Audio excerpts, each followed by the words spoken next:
¿Todo bien? Acá estamos, mirá en qué lugar.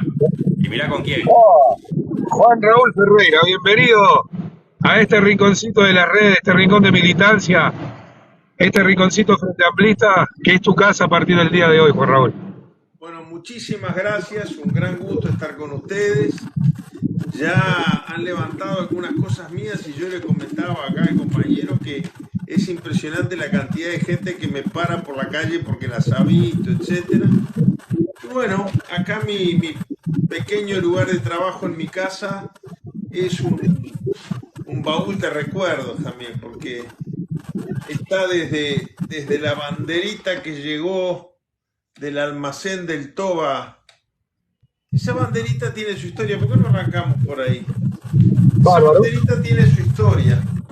Opa, El Toba libertad Guzmán humana. tenía un almacén en Buenos Aires que se llamaba 33 Orientales, donde Ah, mirá. estaba colgada esa banderita. El 17 de mayo del año 76, yo decido regresarme a Montevideo. Yo era muy joven, muy impulsivo, no medía las consecuencias que podía tener. Mi viejo tenía un tambo en la provincia de Buenos Aires y yo me tomo un tren. Mirá las vueltas de la vida. Esto uno lo ve en una serial de Netflix y dice, no, no puede ser que la realidad haya sido así. Me bajo de la estación de tren, me voy al almacén. Bueno, Matilde, la esposa, lo relata muy bien. Primero voy a la casa, ella me dice que está en el almacén, voy al almacén y lo encuentro cuando está bajando las cortinas de hierro para cerrar el almacén. 17 de mayo del 76, 5:30, 6 de la tarde. Me quedo charlando con él, le digo que me voy a ir a Montevideo, él era un romántico, me felicita, me da manija, papá. Yo vivía justo, tenía un monoambiente justo enfrente al hotel donde paraba Selmar Michelini. Me voy a tomar un café con Selmar hasta las 3 de la mañana. Lo tengo todo anotado en mi agenda de aquel año. Y resulta que cuando yo miro ahora, yo todavía estaba con Selmar cuando ya habían empezado a secuestrar al Toba.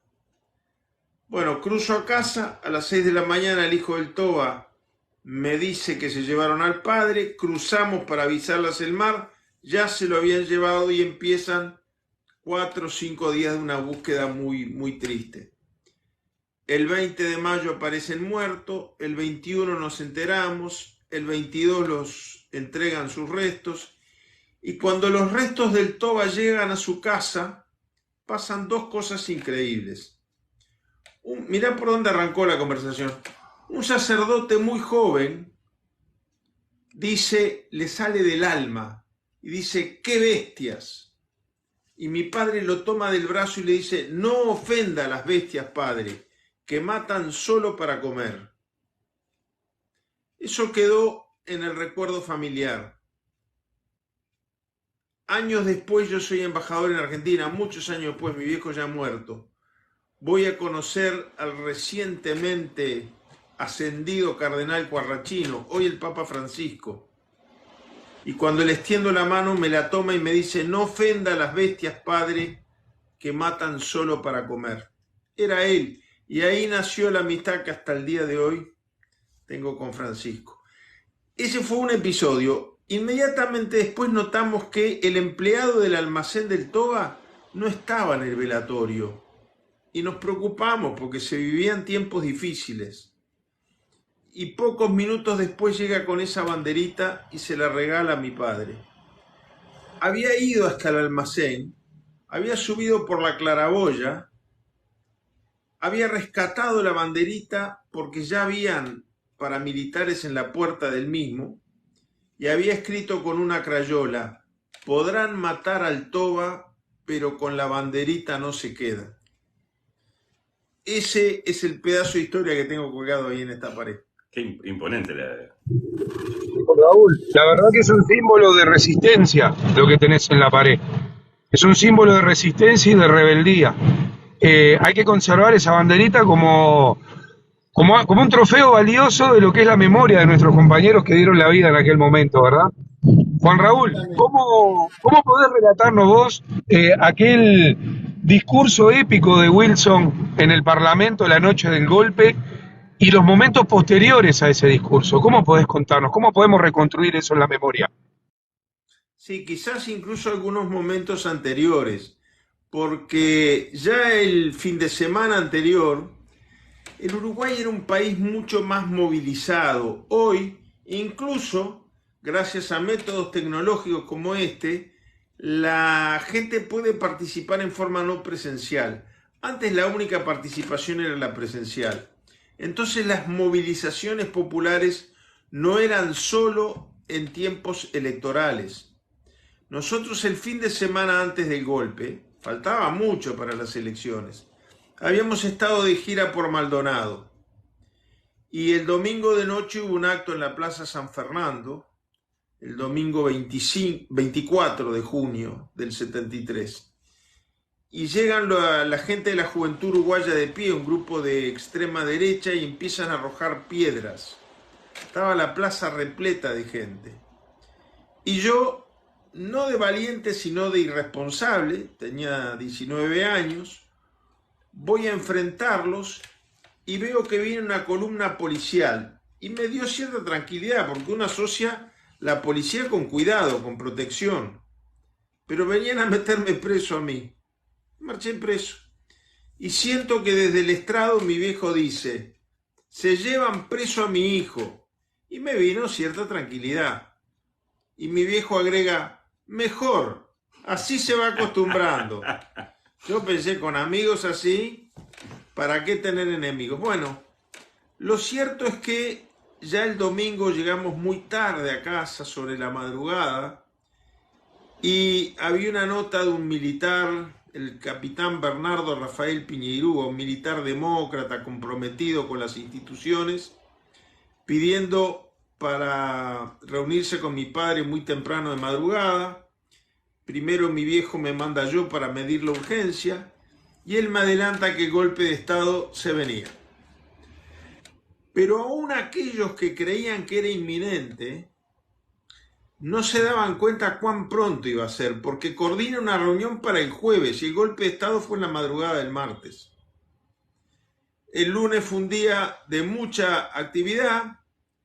A las 10 mi padre me lleva a la casa de Sereñi, un privilegio para mí, porque yo iba de acompañante, pero no dejó de ser la posibilidad de ser testigo, protagonista no, pero testigo de episodios históricos. En la reunión en la casa de Sereñi acuerdan varias cosas. Primero, que cuando se dé el golpe se va a apoyar la ya anunciada huelga general de la CNT. Segundo, sacar una declaración común, el Frente y el Partido Nacional invitan por teléfono al doctor Sanguinetti, que era ministro de Educación y Cultura, no, había renunciado al Ministerio de Educación y Cultura, para que el Partido Colorado la firme, y él prefiere que cada uno haga lo suyo desde su trinchera, pero no juntos, pero no entreverados, fue la expresión. Y se encomienda a Oscar Botinelli, que aún vive y bueno, es el director de Factum, aunque hoy prácticamente la tarea de la consultora la hace su hijo, que era secretario de Sereñi, y al profesor Pibel Devoto por el Partido Nacional a redactar esa declaración. Después de eso, viene la preparación de la sesión final y la salida de mi padre. Mi padre pretende irse a Buenos Aires esa noche. A todo esto no me quiero ir por las ramas, pero hay que tener en cuenta lo siguiente. El pretexto para el golpe iba a ser la detención de Enrique Erro, porque el Parlamento se había negado a votar el desafuero. Enrique Erro estaba en Buenos Aires y Sereñi y mi padre acuerdan hacer un esfuerzo, Sereñi desde la fuerza política, mi viejo desde su amistad personal con Selmar, para que Michelini viaje a Buenos Aires. Era también una manera de proteger su seguridad. y parara a Erro para que no volviera al Uruguay. Por eso es que costó tanto que en aquella sesión de despedida del Senado hubiera quórum. Selmar no estaba, Erro tampoco, Beltrán había pedido licencia, los herreristas del sector herrerismo no se hicieron presentes, los pachequistas tampoco. Jorge Zapelli, un hombre de una dignidad enorme por encima de coincidencias o divergencias, un hombre colorado de una dignidad cívica tremenda, se le pidió que fuera a la sesión del Consejo de Ministros como vicepresidente de la República para aguarles la fiesta, para votar en contra del golpe, aunque perdiera. Entonces fue difícil mantener el quórum. Yo tenía apenas 19 años, pero estaba en sala, estaba dentro de la sala de sesiones. Recuerdo, y algunos los tengo guardados, los papelitos que mi padre me daba para que le arrimara un senador, o a Paz Aguirre que estaba presidiendo la sesión, las respuestas de los mismos. Recuerdo que llegó la noticia de que el capitán Lebel, había un capitán en actividad, había colgado un cartel en la casa que decía: soy el capitán Oscar Lebel, abajo la dictadura. Y con el uniforme de gala se sentó a esperar que lo metieran preso. Un embajador que había peleado mucho por su destino porque Bordaberry lo tenía entre ceja y ceja, Alfredo Bianchi, y que había sido designado pocos días antes para ir de embajador en Japón, la carta de renuncia, diciendo: una cosa es representar un régimen constitucional y otra una dictadura. Me acuerdo que mi padre me miró y me dijo: no todo está perdido. Luego vino su discurso y él le había anunciado a sus colegas que inmediatamente después del discurso se tenía que ir para que el operativo de salida del país fuera exitoso. Habíamos coordinado para que afuera del palacio un grupo de jóvenes lo dejara escabullirse y yo me fuera con un amigo de él a su auto y nos fuéramos en él como hacíamos todos los días para despistar a la fuerza de seguridad. Cuando estábamos saliendo, un policía, José Antonio Grasso, policía raso, lo toma del brazo. Yo, cada vez que hago la anécdota, cuento la anécdota, pienso lo que podría haber ocurrido. Una mano uniformada tomándolo del brazo cuando sale minutos antes del golpe de Estado del Palacio Legislativo. Y el policía José Antonio Grasso lo mira a los ojos y le dice: Wilson, mi casa es muy pobre, pero ahí no lo van a ir a buscar. Bueno, me emociono de contarlo nomás. Y efectivamente a nosotros nos siguieron en su auto, nos detuvieron, pero yo ni siquiera sabía dónde estaba y me volví a reencontrar con él un par de semanas después, cuando me dejan en libertad y puedo viajar a Buenos Aires.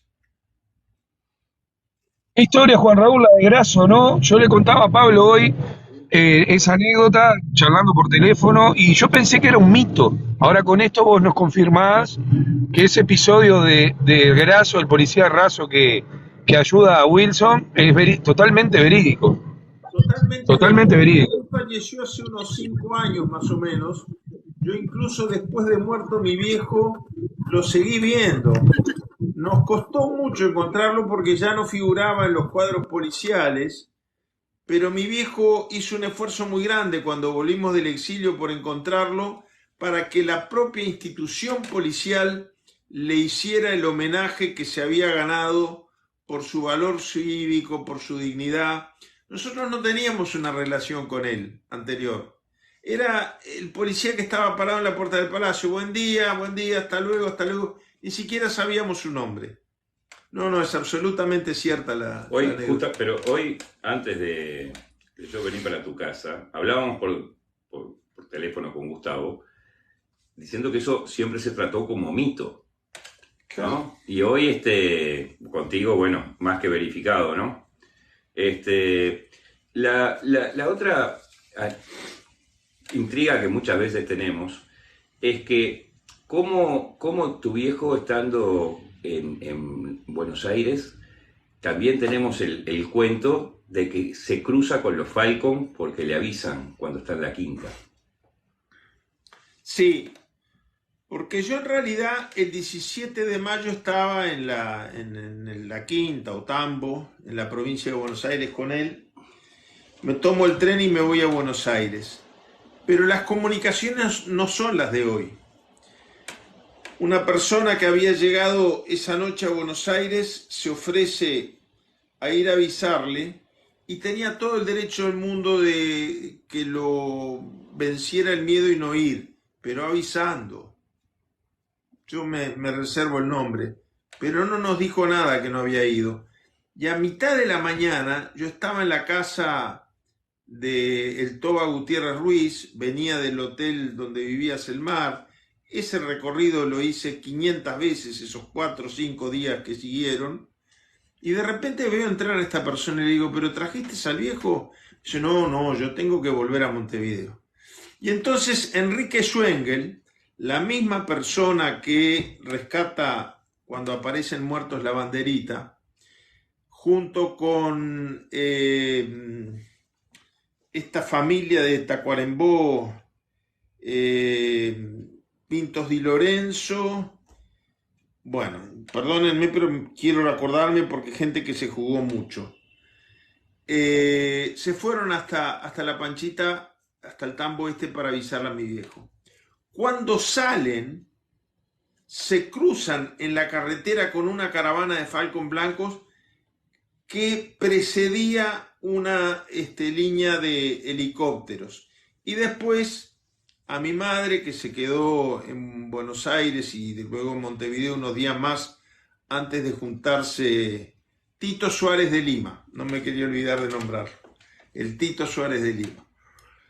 Fueron los que lo fueron a buscar, le avisaron y bueno, y él con lo puesto y mi madre con lo puesto. Mamá le surgió un reflejo que después demostró ser muy importante, que fue cazar los 2 pasaportes. Si no, la vez siguiente que fue mi madre, no quedaba nada.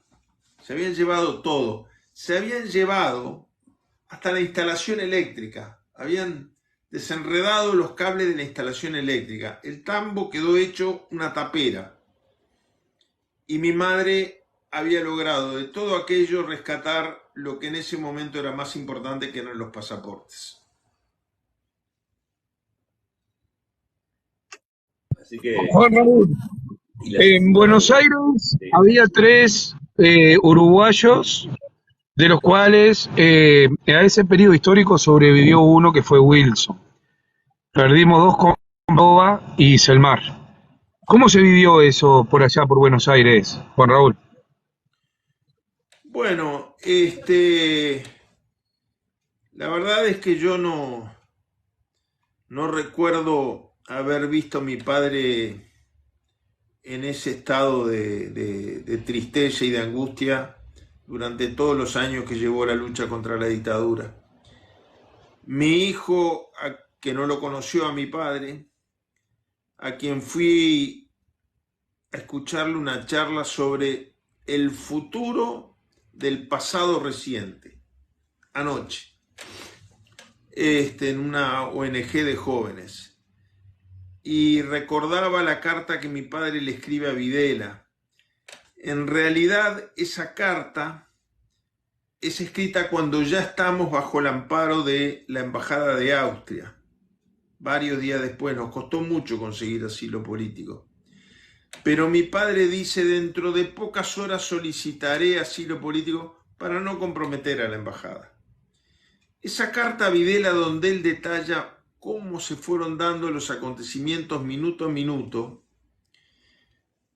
a mí me tocó mi vida personal, repito, no por mérito propio, sino por el destino, por las circunstancias. Yo cuando era joven sentía que me habían robado la juventud y que había tenido una juventud muy triste. Hoy ya con algunas canas me doy cuenta que fue un privilegio. Las cosas que pude vivir desde muy joven y presenciar y que son hoy parte de la historia. Un privilegio tremendo. Yo era demasiado joven para darme cuenta. Pero esa carta me la dictó en una Remington portátil, porque las comunicaciones y la tecnología era otra, mi padre, y me la dictó llorando. Me la dictó entre lágrimas. Y el párrafo final de la carta, lo sé de memoria, dice: cuando llegue el día de su exilio, general Videla, que no tenga duda va a llegar, lo recibiremos en el Uruguay. Un Uruguay que ya habrá recuperado sus libertades, sin afecto ni cariño, pero le garantizaremos la vida que hoy usted le negó a aquellos seres queridos a quienes lloramos. Bueno, cuando el juicio a Videla... Juan Raúl, ¿eh? Cuando el juicio a Videla a mí se me invita a declarar, ahí mi viejo vivía y declaró, yo hice una declaración más testimonial. Y después de muerto mi viejo, el juicio que le hace la familia, los familiares de los 4 uruguayos al general Videla, también declaro. Y termino cuando el tribunal pregunta, ¿tiene algo más para declarar? Leyendo ese párrafo final, mirando a los ojos al general Videla. Y hay una canción del Canario Luna que dice: la justicia tarda y nunca llega, pero es la pesadilla del culpable. Yo las 2 veces que pude leer eso frente a Videla, era un botija yo, ¿no? No resistió la mirada. Tuvo que mirar al piso y hacerse el distraído. Es decir, aquel hombre todopoderoso que podía disponer de la vida ajena con solo levantar el dedo, no podía resistir que un gurí le leyera una cosa tan fuerte que por más que no tuviera conciencia, le tenía que pegar muy fuerte en el alma. Qué momento, Juan Raúl. Verlo a la cara y que agache la cabeza. Te encuentra la dictadura con 19 años y termina la dictadura con más de 30 años. En el medio, la enmienda Koch, Ed Koch. ¿Qué te dice el nombre de Ed Koch, Juan Raúl? Bueno, muchas cosas, ¿no? Primero, fue el hombre que tuvo la sensatez cuando escuchó a mi padre declarar ante el Congreso de darse cuenta que Uruguay era lo suficientemente trágico como para merecer y tenía el excesivo apoyo de Estados Unidos como para merecer el corte de la ayuda militar. Pero también no era un país geopolíticamente tan importante como Argentina o como Brasil o Chile, que lo hiciera más difícil. Había que empezar por ahí. Él lo vio con mucha claridad. Pero además fue un hombre de una calidez humana con nosotros excepcional. Yo tengo ahí colgado, me da mucha vergüenza porque es muy elogiosa, pero es muy elogiosa porque era una manera de levantar el ánimo. La carta donde él le cuenta a mi padre que se aprobó la moción, mi padre ya vivía en Europa, cortándole la ayuda militar al Uruguay.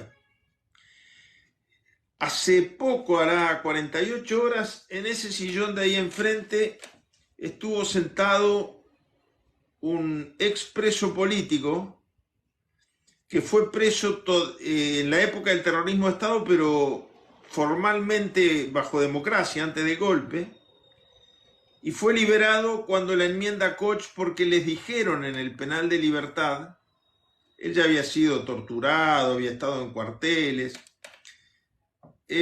no tengo por qué ocultar el nombre, Luis Polakov, pero hace 48 horas que sentado allí miró la carta y me dijo: yo fui preso por los norteamericanos, porque por los norteamericanos hubo la represión que hubo en nuestro país, pero quedé en libertad por los norteamericanos, y me señaló la carta, porque a mí me dejaron en libertad por la enmienda Koch. Yo me acuerdo que un periodista que yo no conocía en ese momento, ni sabía la importancia que tenía y la que iba a tener en el Uruguay, que se llamaba Never Araujo, llega a Estados Unidos un par de meses después, me invita a almorzar. Yo estaba muy contento de ir a almorzar con un periodista uruguayo y me dice, hay un Uruguay antes y un Uruguay después de la enmienda Koch. Creo que fue un hombre, además de autor de la enmienda que le cortó la ayuda militar uruguayo, bueno, conmigo fue como un padre, ¿no? Él después fue alcalde de Nueva York. El alcalde de Nueva York es alcalde de los 5 boroughs, de Brooklyn, Bronx, Rhode Island, mucho más gente bajo su competencia que el presidente de la República en Uruguay, ¿no? Con Manhattan solo ya tiene 5 veces más habitantes. Bueno, Koch, siendo alcalde de Nueva York, siguió teniendo las puertas de sus oficinas abiertas.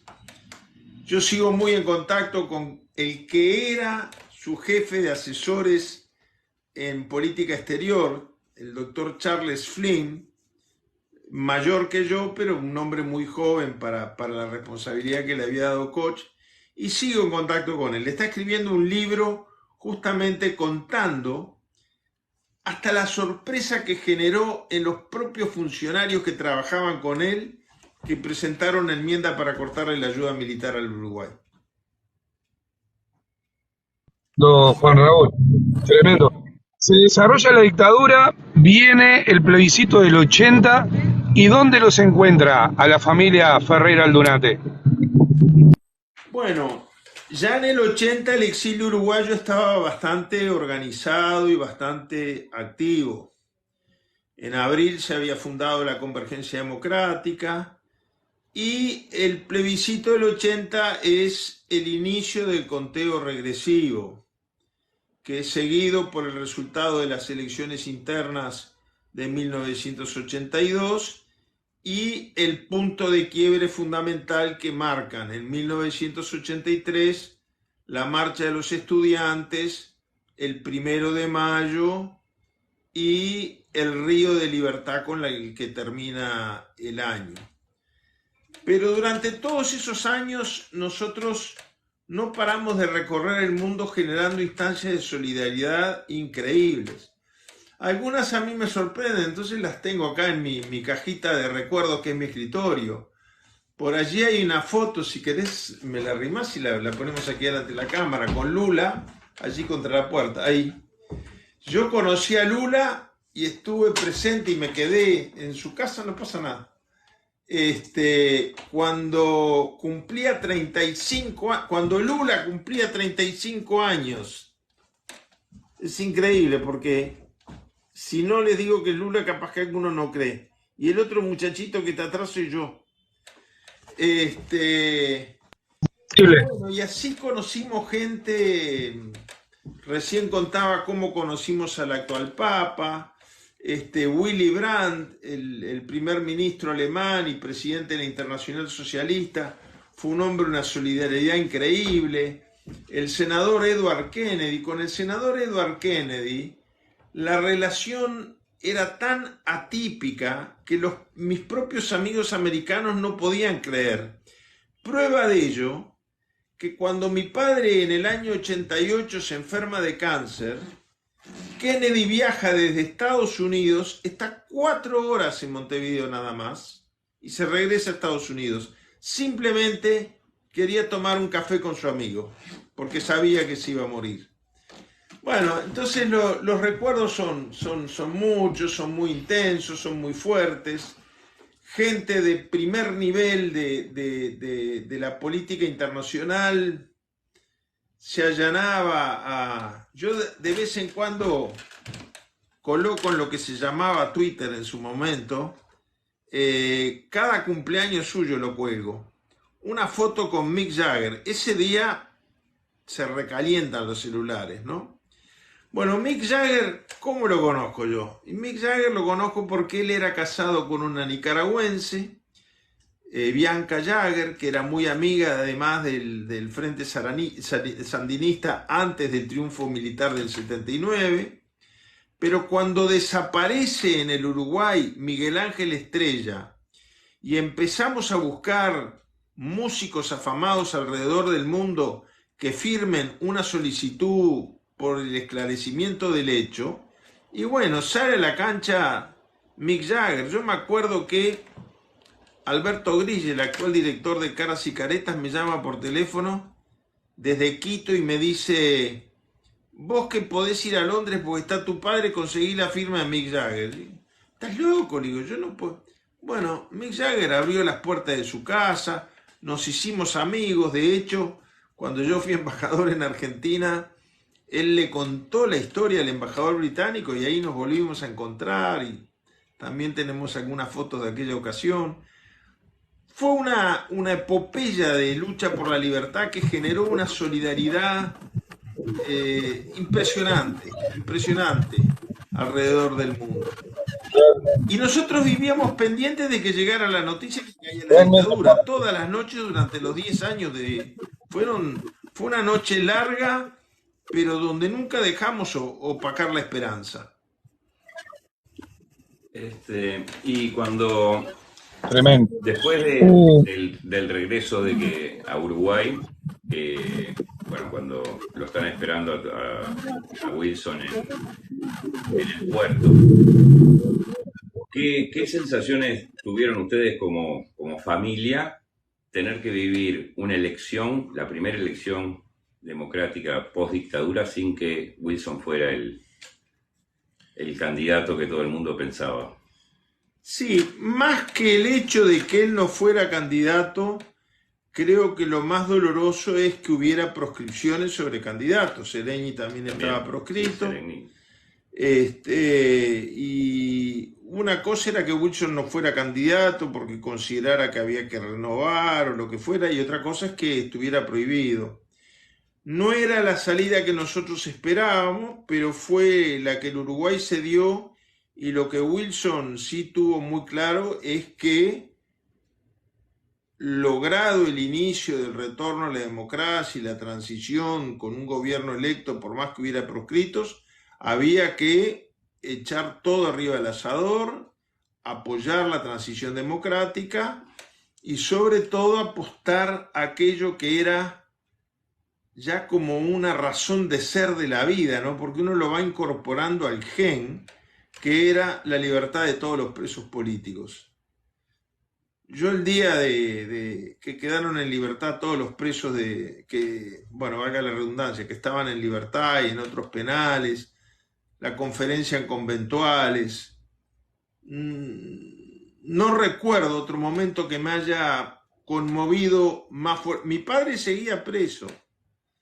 Me acuerdo, por ejemplo, el abrazo infinito que nos dimos la primer visita después que los presos políticos habían recuperado su libertad. Tremendo.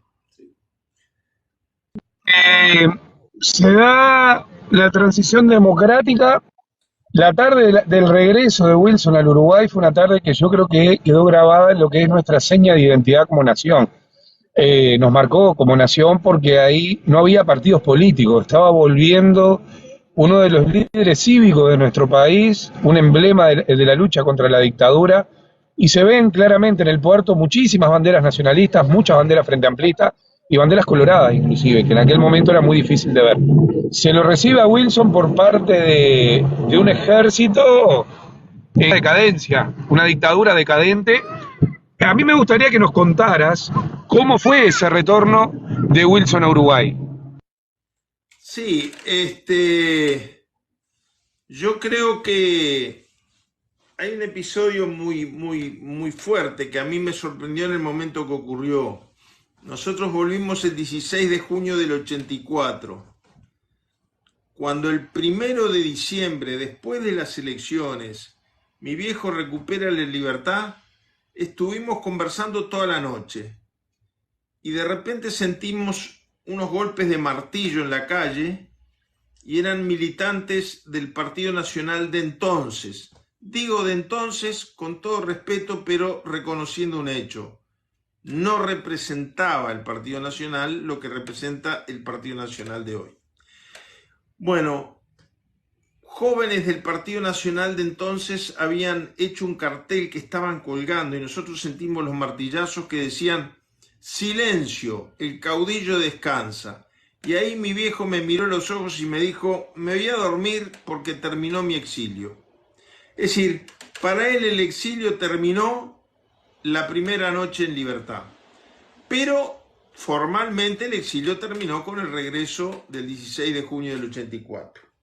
Que hubiera sido imposible sin la solidaridad de la Argentina, que cumple 40 años de democracia este año, del presidente Alfonsín y de todos los partidos opositores, el partido peronista, el partido de Óscar Allende, el partido conservador de Vicente Solano Lima. Todas las fuerzas políticas argentinas fueron tremendamente solidarias con nosotros y posibilitaron aquel regreso. Esperábamos ir presos. Un periodista le pregunta cuando va a subir al barco: ¿por qué regresa para ir preso? Y él contesta: yo no vuelvo para ir preso. Sé que voy a ir preso, que es otra cosa distinta. Llevarme preso o no es cosa de ellas. Ser un hombre libre depende de mí. Con ese espíritu fue que nosotros regresamos. Igual nos sorprendió el exceso de despliegue militar para detenernos, y en lo personal yo apenas unos pocos segundos, cuando remonta el helicóptero que me transportó al cuartel de Paso de los Toros, donde estuve preso, pude ver la multitud que se había congregado en Avenida del Libertador. Bueno, y eso tiene una vigencia presente muy grande. Primero porque todos los que fueron contemporáneos con ese hecho, aunque hubieran sido niños, cuando me paran por la calle me lo recuerdan. Todos se acuerdan qué estaban haciendo, y si eran apenas niños, se acuerdan si el padre, el abuelo los llevó, si quedaron en la casa de un tío porque los padres iban. Ahora, mucha gente que son ciudadanos del Uruguay de hoy no habían nacido, y esto es algo que tenemos que tener en cuenta. Cómo se sigue construyendo la memoria con los jóvenes de hoy. Es un gran tema, creo que no hay que renunciar a eso. A veces nos acostumbramos a referirnos a frases que para mi generación tienen un significado. Las 5 de la tarde, que era lo que repetía Rubén Castillo por Radio Sarandí. El 16 de junio, que es la fecha en que regresamos. Muchos jóvenes que no eran nacidos, tenemos que aprender a ayudarlos a ser parte de esa memoria colectiva para poder asegurar que nunca más.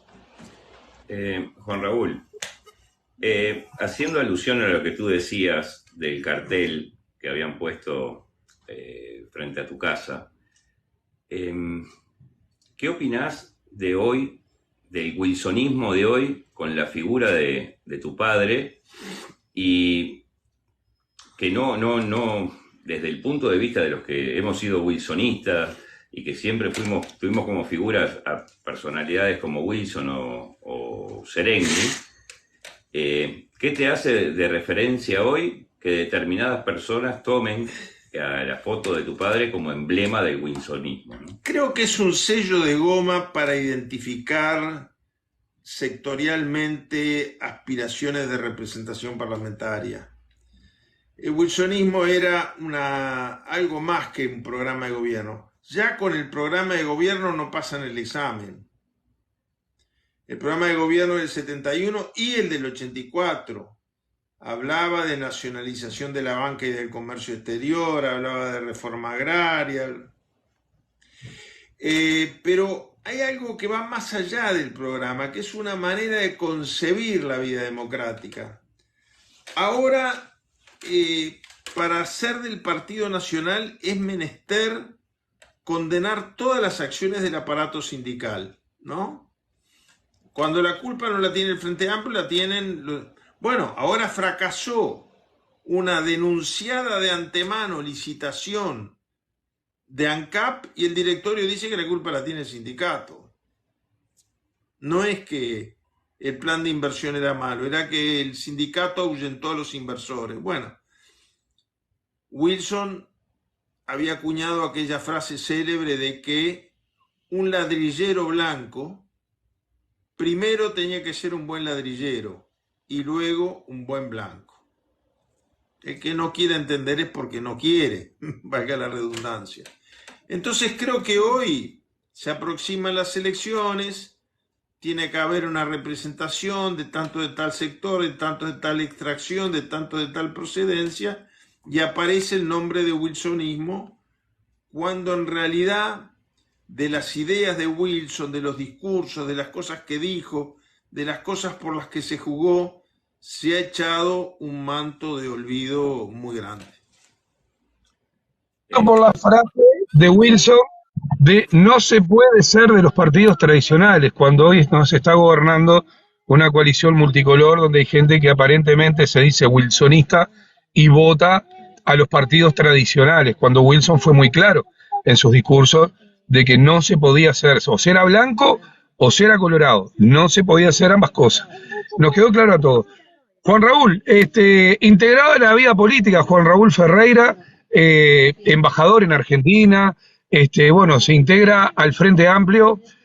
¿Cuál es tu experiencia dentro del Frente Amplio, Juan Raúl? ¿Cómo lo viviste esa integración? Bueno, hace pocos días en una reunión justamente yo hablaba de eso porque lo que aspiramos es que a mucha gente que no se ha venido se venga.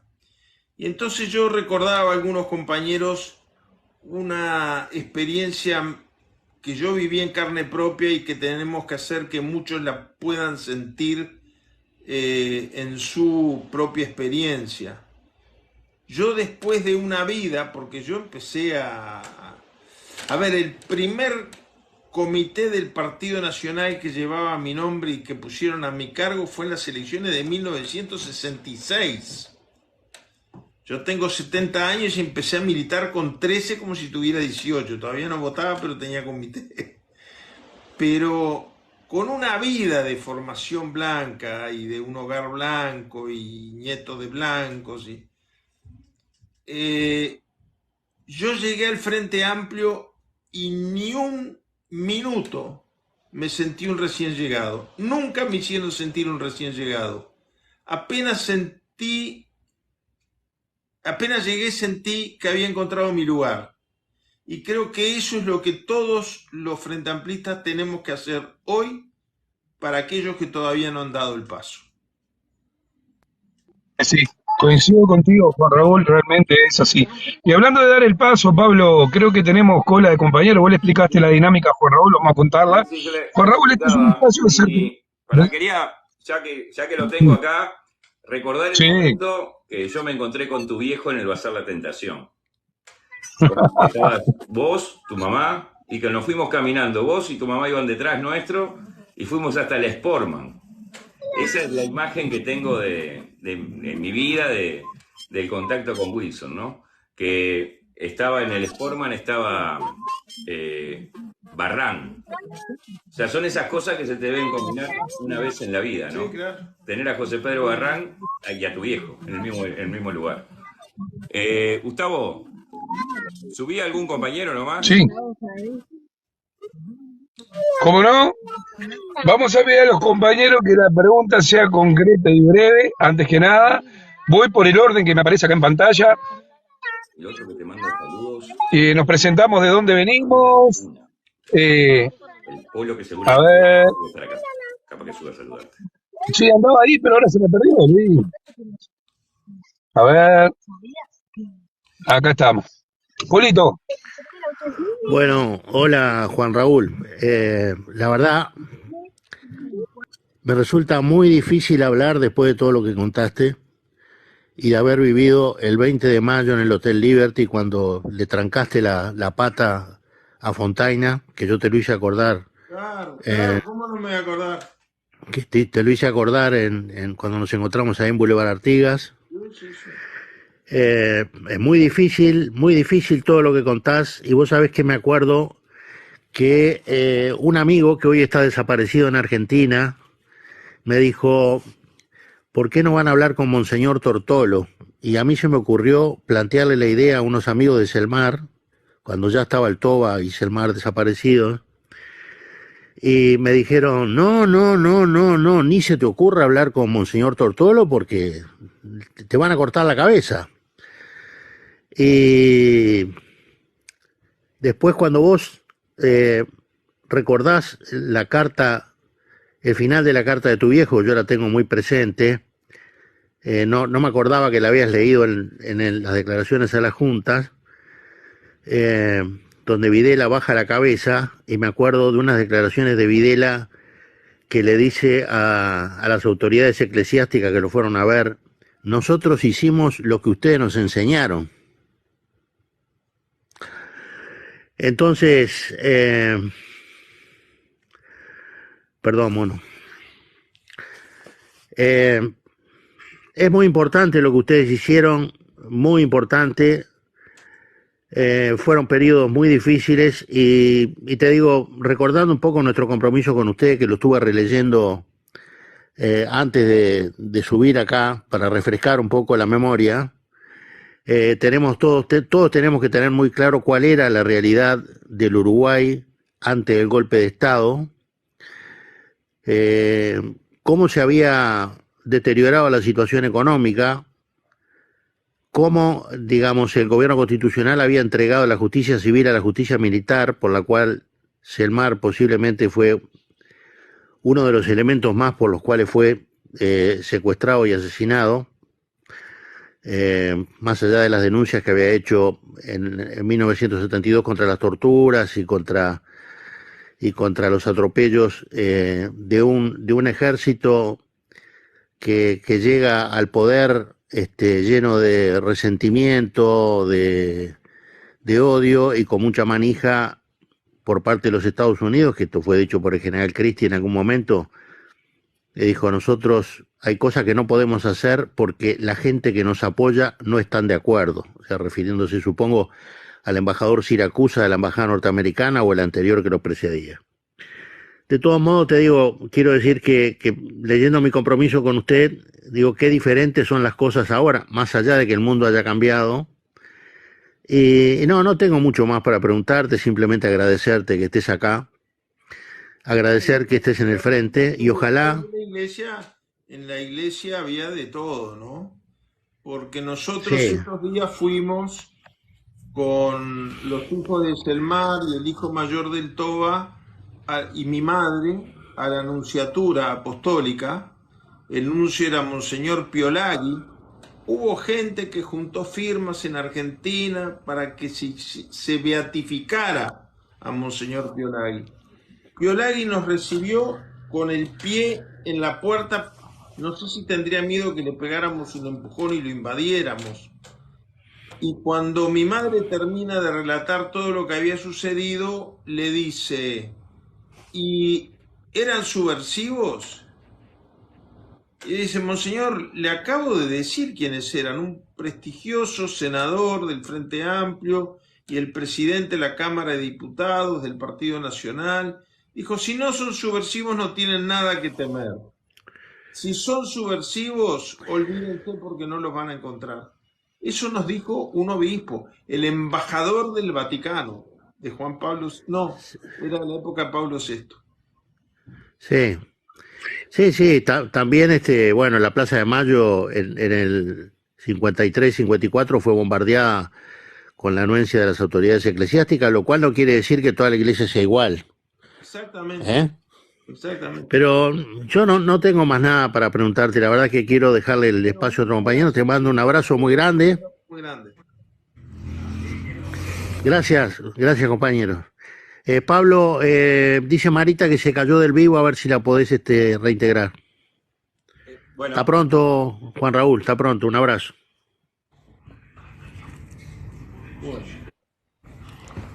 Oscar. Hola, ¿cómo andás, Pablo? Buenas tardes. ¿Cómo andás, Juan Raúl?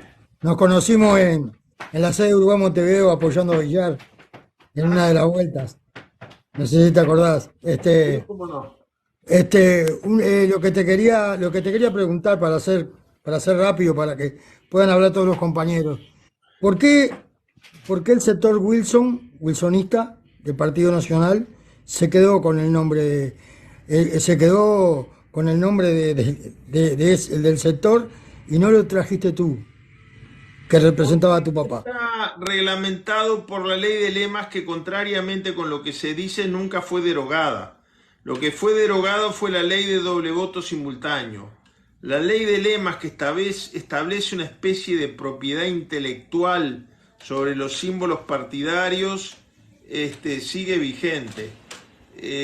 A un nivel tan extremo que, por ejemplo, como hay un partido registrado con el nombre de Partido Nacional, nadie puede utilizar electoralmente el término nacional. Yo no puedo llamarme, por ejemplo, Movimiento Nacional por la Justicia, por decir algo. Lamentablemente los números de lista, los sublemas y los símbolos partidarios jurídicamente pertenecen a los lemas partidarios, porque la ley de lemas nunca fue derogada. Muchas gracias, Raúl. Un abrazo grande. Un abrazo muy grande. Gracias, Oscar. ¿Estás ahí, Gustavo? Yo estoy, Pablo, me había caído, perdón, me había caído, compañeros. Cola, bienvenido. ¿Cómo andan? Che, qué gusto y qué bueno este vivo. La verdad, son de las cosas que dan ganas de salir o gritar o hacer algo, pero es necesario, creo, hacerlo y empezar desde ayer. Mi pregunta para Raúl, que agradezco que hayas estado acá y estés acá, es cómo se puede vivir sabiendo de que un partido, un grupo de políticos desangra el nombre de tu padre y sabiendo que uno, como vos acabas de decir, por los lemas, es como tener las manos atadas, sabiendo que están en la antípoda de lo que era la cabeza de tu padre. Y bueno, yo creo que todo depende de qué le da a uno más importancia, si al marketing o a la tranquilidad de conciencia. Yo nunca me imaginé que me iba a sentir tan intensamente que había encontrado mi lugar como desde que estoy acá. Y eso no se paga con nada. Después que las leyes prohíban decir un nombre, si habremos sufrido limitaciones de esas en época de dictadura, ahora sufrimos algunas que tienen legitimidad jurídica, no política. Yo no creo que nadie crea que puede ser... A ver, por ejemplo, yo conocí como militante de la Juventud Nacionalista al actual ministro de Defensa. Y bueno, y lo escucho hablar y alguien puede pensar que ese discurso es wilsonista. No, nadie puede pensar eso. Entonces hay que tener la conciencia tranquila de que uno está en el trillo, con los valores en los que se formó, con el rumbo que se trazó en la vida, leal a los principios, con suficiente capacidad que hay que tener de hacer autocrítica, porque también cometí muchos errores y es muy importante y muy sanador asumirlos y reconocerlos para no cargar con ese peso en la mochila. Fantástico. Felicitaciones. Un abrazo grande. Igualmente, muchas gracias. Pablo, tenemos dos compañeros más. Bueno, dos compañeros más y vamos a liberar acá por un tema de tiempo, ya que nos haya recibido acá en la casa ya es un gran demasiado para mí.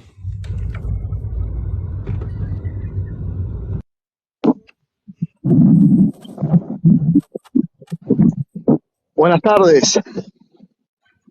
Buenas tardes. ¿Qué tal? Bueno, primero saludar a Juan Raúl.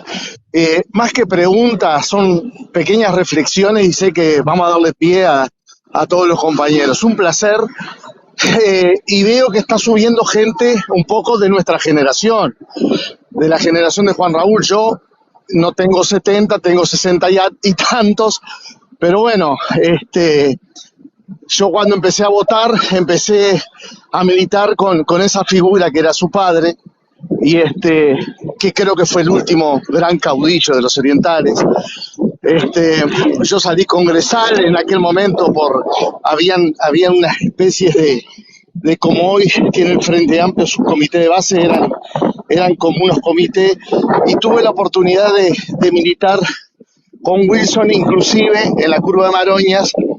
Él fue varias veces, hace muchos años, por eso estamos hablando de una punta de años, y la reflexión y cortita es que qué lejos está hoy el Partido Nacional y el Movimiento por la Patria, que creo, si yo no me equivoco, pues yo ya no estoy militando en ese partido, que creo que lo representa Gandini, y un poco siguiendo el razonamiento, lo injusto del tema de la ley de lemas, que ya lo dijo Juan Raúl. Qué diferente el pensamiento wilsonista, me gusta, o sea, tenemos al hijo ahí, qué diferente a lo que representa hoy un partido nacional, gobernando, inclusive hablando y levantando la bandera de Wilson. Qué diferentes pensamientos, y yo hace años que militaba, y él nos podrá decir qué diferente a lo que hoy a veces se llena la boca con Wilson, diferentes integrantes del Partido Nacional, y hoy tenemos al hijo que está militando en el Frente Amplio, así que evidentemente creo que cómo se apropian de pensamientos que por lo menos no siguen en parte, ni siquiera podemos decir, bueno, sigan todo al pie de la letra, pero ni en parte.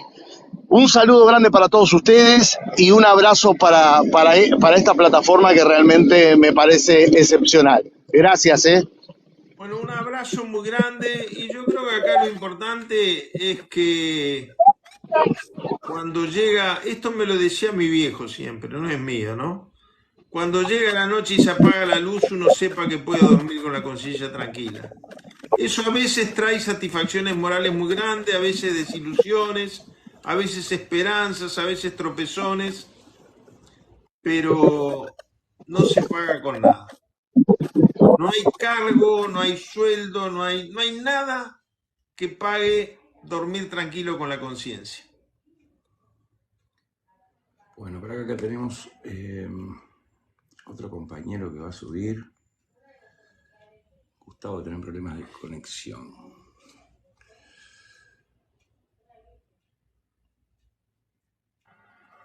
Ahí está. Bueno, buenas tardes.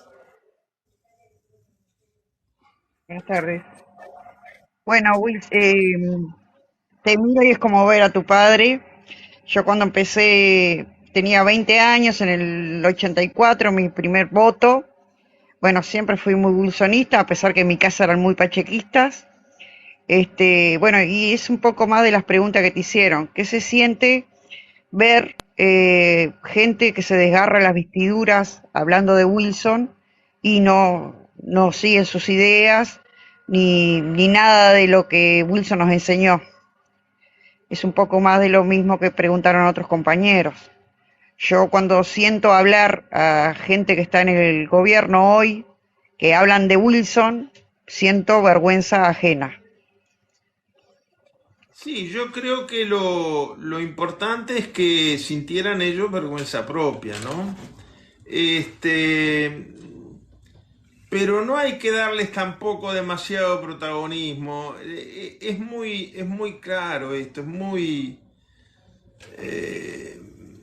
mi madre fue la expresión de fortaleza más grande que tuvo la familia en los momentos más duros del exilio. Y mi madre terminó su vida votando fuera del lema Partido Nacional.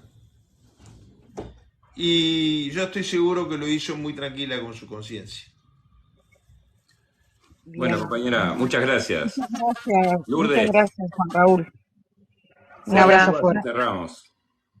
hola, buenas tardes a todos. Buenas tardes, Juan Raúl. Un gusto escucharlo y su participación. excelente, ¿verdad? Y yo quería hacer una pregunta que resuena muchísimo a veces, y algunos dicen que es un mito, yo creo que no, pero me gustaría saberlo. La referencia que hizo Wilson en su momento como blancos baratos hacia el herrerismo después de una traición, si es real o es un mito Perdón, me simplemente que perdí quedó. justo. ¿La referencia es cuál? La referencia a blancos baratos, o sea, en referencia hacia el herrerismo. Me gustaría saber si es un mito realmente o pasó en realidad, Bueno, para desmentir o este, darle la veracidad que corresponde. cuando yo digo que a mí la vida, no por mérito propio, sino por el destino, me ha dado el privilegio de ser testigo de cosas, yo tengo el titular del diario La Hora de enero de 1972, cuando todavía no se habían proclamado los resultados de la elección de 1971 y Bordaberry ya andaba repartiendo ministerios entre el sector minoritario de la lista 400 de Beltrán y el sector llamado Herrera Heber. Y es increíble, pero en donde sale la noticia con ese titular, estoy yo y abajo hay una partido con mi padre. Yo era 18 años, tenía recién. Y abajo con letras chiquititas dice, unos pocos días antes de mi cumpleaños de 19, dice Wilson con su hijo Juan Raúl. Y el titular dice: nosotros sabemos que hay blancos baratos que se quieren vender.